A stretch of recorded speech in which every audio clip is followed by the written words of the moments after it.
नमस्कार साथियों, कुछ बात करें यूट्यूब चैनल पर एक बार फिर आपका बहुत बहुत स्वागत है। मैं हूं हीरेंद्र कुमार अग्निहोत्री।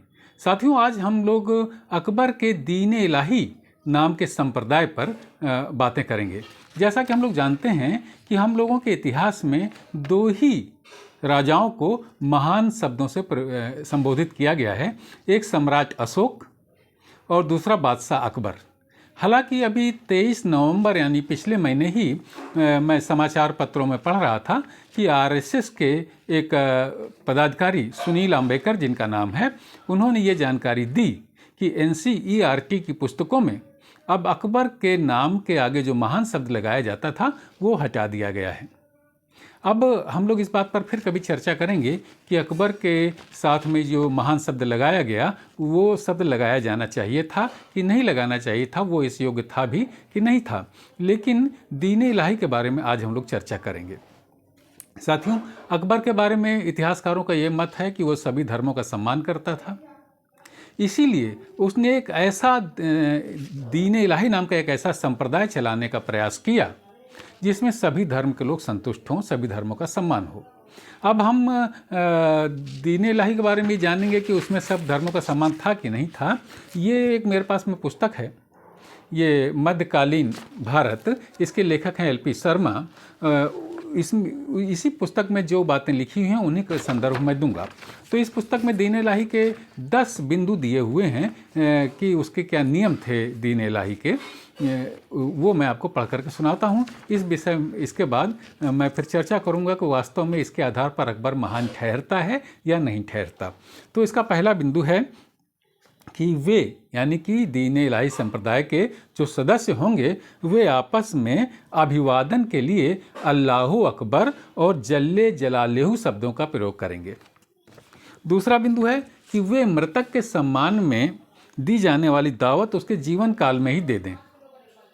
यानी मृतक मरने के बाद में जो सभी धर्मों में उसके सम्मान में दावतें दी जाती हैं, तेरहवीं वगैरह की जाती है, तो वो उसके जीवन काल में ही कर दें, ऐसा कुछ इस बिंदु का मतलब है। तीसरा है जहाँ तक संभव हो मांस का प्रयोग ना करें। चौथा है कि कम आयु की लड़कियों और वृद्धा स्त्रियों के साथ में विवाह ना करें। पांचवा है, इस पांचवें बिंदु में 10 सद्गुणों को अपनाने की अपेक्षा की गई है दीन-ए इलाही में। वे जो सद्गुण हैं क्षमा, उदारता, सांसारिक इच्छाओं का दमन, सांसारिक मोह से स्वतंत्र होने की इच्छा, अपने कार्यों का पुनः अवलोकन, सद्कार्यों को करने की इच्छा, सद्व्यवहार, मीठी भाषा और अच्छे शब्दों का प्रयोग करना अपनी भाषा में, सांसारिक जीवों का त्याग तथा ईश्वर से प्रेम और आत्मा तथा ईश्वर से मिलने के लिए प्रयत्न करना। ये पांचवें बिंदु में ये सारे सद्गुण हैं। छठा जो बिंदु है उसमें है कि एक पत्नी व्रत का पालन करेंगे दीन-ए इलाही जो संप्रदाय है उसके सदस्य। सातवां है कि जुआ न खेलें और नशा न करें। आठवां विधवा विवाह और विधवा विवाह को प्रोत्साहन दें।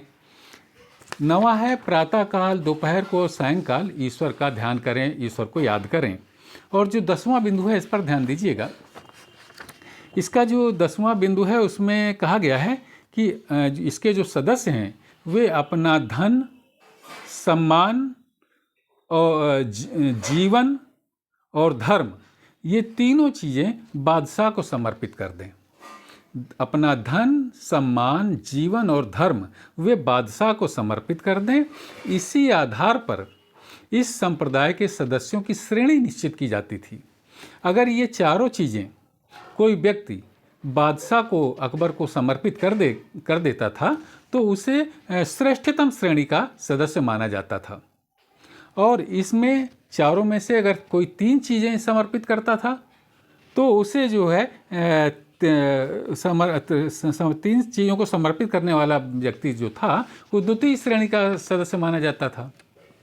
और अगर 2 चीज़ें जिस व्यक्ति ने समर्पित की इन चारों चीज़ों में, यानी कि धन, सम्मान, जीवन और धर्म में, अगर किसी सदस्य ने 2 चीज़ें समर्पित की बादशाह को तो उसे तीसरी श्रेणी का सदस्य माना जाता था। और इन चारों चीज़ों में से अगर किसी ने एक चीज़ समर्पित की बादशाह को तो उसे चौथी श्रेणी का सदस्य माना जाता था। अब इन जो जीवन, सम्मान, धन और धर्म, ये चारों चीज़ें जब बादशाह को समर्पित कर दी जाती थी तो बादशाह को ये अधिकार होता था कि वो इन चारों चीज़ों का उपयोग जिस तरीके से चाहे उस तरीके से करे। ये 10 बिंदु जो हैं इस दीन इलाही संप्रदाय के निश्चित किए गए थे। अब यहाँ पर हम देखें, सभी चीज़ें बहुत अच्छी हैं, लेकिन ये कोई स्पेशल नहीं है कि दीन इलाही में ही ये बातें कही गई हैं। ये सारी बातें तो हर धर्म में कही गई हैं, लोगों से अपेक्षाएं की गई हैं कि सद्गुणों का प्रयोग करें। लेकिन पहला बिंदु आप देखिए कि इस धर्म के, इस संप्रदाय के सदस्य आपस में अभिवादन के लिए अल्लाहु अकबर और जल्ले जलालेहू शब्दों का प्रयोग करेंगे। जैसा कि हम जानते हैं कि जो मुसलमान लोग होते हैं वे आपस में अभिवादन के लिए आपस की चर्चा में अल्लाहु अकबर और जल्ले जलालेहू शब्दों का प्रयोग करते हैं। अब ये तो मुसलमानों की बात हुई ना, यहाँ पर सर्वधर्म समभाव कहाँ है? हिंदू के लिए क्यों ये जो हिंदू धर्म का पालन करता है वो उसके लिए क्यों आवश्यक है कि वो अल्लाहु अकबर या जल्ले जलालेहू शब्दों का प्रयोग करे? तो सर्वधर्म समभाव की तो बात इसमें रही नहीं। दूसरा बात ये है, जो 10वां बिंदु है इसका, उसमें कहा गया कि चारों चीज़ें, अपना धन, अपना सम्मान, अपना जीवन और अपना धर्म, ये चारों चीज़ें जो बादशाह को समर्पित कर देगा वो श्रेष्ठतम श्रेणी का व्यक्ति माना जाएगा। यानी कि इस बिंदु से ये साबित होता है कि बादशाह अकबर अपने आप को ईश्वर की श्रेणी में रखता है। जैसे कि भगवान कृष्ण गीता में कहते हैं कि अपना सब कुछ मुझे समर्पित कर दो और मैं तुम्हारा योगक्षेम, यानी कि तुम्हारा सब कुछ जीवन का मैं ख्याल करूँगा। उसी तरीके से बादशाह अकबर ये कहता है कि अपनी चारों चीज़ें हमें समर्पित कर दो और फिर उन चीज़ों का जैसे मैं चाहूँगा वैसे प्रयोग करूँगा। तो ये उसकी जो है नीयत पर सवाल उठता है कि वास्तव में उसने अपने आप को किस श्रेणी में रखने की कोशिश की, कितना बड़ा अपने आप को मानने की कोशिश की। यानी कि तमाम विजयों के जो उसने विजय प्राप्त की तमाम राज्यों पर, उसको लेकर के उसको कुछ तो अहंकार हुआ होगा, तभी वो उसने ये दीन इलाही संप्रदाय चलाया और ये अपेक्षा की कि इस दीन इलाही संप्रदाय के सदस्य अपनी चारों चीज़ें हमको समर्पित कर दें और हम जैसे चाहें उनका उपयोग करें। ये एक अहंकार यहाँ पर दर्शाता है। इसीलिए हालांकि एक बात बता दें कि उसके जो इस संप्रदाय को बहुत ज़्यादा सराहना नहीं मिली और बहुत से लोग इसके अनुगामी नहीं बने। जो श्रेष्ठ लोग होते हैं, जो सम्मानित लोग होते हैं, वो मात्र 20 ही थे, जैसा कि इस पुस्तक में लिखा हुआ है, जिन्होंने इस संप्रदाय की सदस्यता ग्रहण की। और हिंदुओं में सिर्फ बीरबल जो थे वो इस संप्रदाय के सदस्य बने। इस संप्रदाय के सदस्यों की संख्या बहुत ज़्यादा नहीं थी, कुछ हजार थी। लेकिन इससे ये पता चलता है कि आखिर अकबर की नीयत क्या थी इस दीन इलाही संप्रदाय को स्थापित करने में। एक इतिहासकार हैं बार्तोली, उन्होंने कहा है कि दीन इलाही को अकबर की दूरदर्शिता पूर्ण धूर्तता कहा है। यानी कि वो बहुत लंबी कोई योजना बना रहा था, ऐसा उसके मन में था। यानी उन्होंने इस दीन इलाही संप्रदाय को दूरदर्शिता पूर्ण धूर्तता कहा है अकबर की। और दूसरे के इतिहासकार हैं स्मिथ, उन्होंने इसके बारे में कहा है कि दीन इलाही अकबर की बुद्धिमत्ता का नहीं वरन बेवकूफ़ी का नमूना था। ये इतिहासकार कह रहे हैं।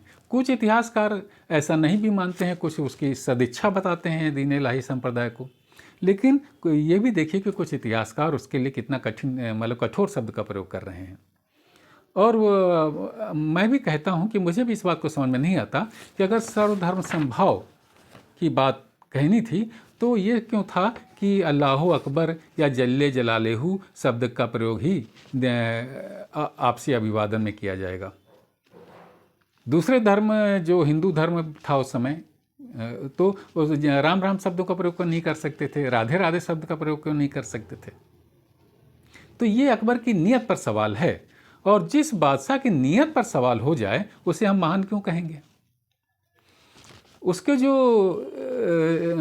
समय में मान सिंह राजा थे, मेरा ख्याल ये वही होंगे जो सेनापति थे मानसिंह। और राजा एक और थे जिनका नाम है ये राजा भगवान दास। उन्होंने भी इस संप्रदाय का सदस्यता लेने से इनकार कर दिया। राजा मान सिंह ने इस सदस्यता लेने से इनकार कर दिया। जैसा कि मैंने आपको बताया कि सम्मानित लोगों में मात्र 20 लोग ही थे, इस पुस्तक में लिखा हुआ है, जिन्होंने इस धर्म को ग्रहण किया। हिंदुओं में तो बीरबल ही अकेले थे। तो जिस बादशाह की नियत पर सवाल हो जाए उसे आप महान कैसे कहेंगे। तो साथियों, ये चर्चा मैं आपसे दीन इलाही के बारे में, अकबर की दीन इलाही के बारे में करना चाहता था। ये वीडियो आपको कैसा लगा अपनी टिप्पणियों से मुझे अवगत कराइएगा। अच्छा लगे तो इस वीडियो को लाइक करिए, शेयर करिए, और अगर आपने मेरे इस चैनल को सब्सक्राइब नहीं किया है अभी तक तो कृपया सब्सक्राइब भी करें। कल किसी और मुद्दे पर आपसे बात करूंगा। तब तक के लिए जय हिंद, वंदे मातरम।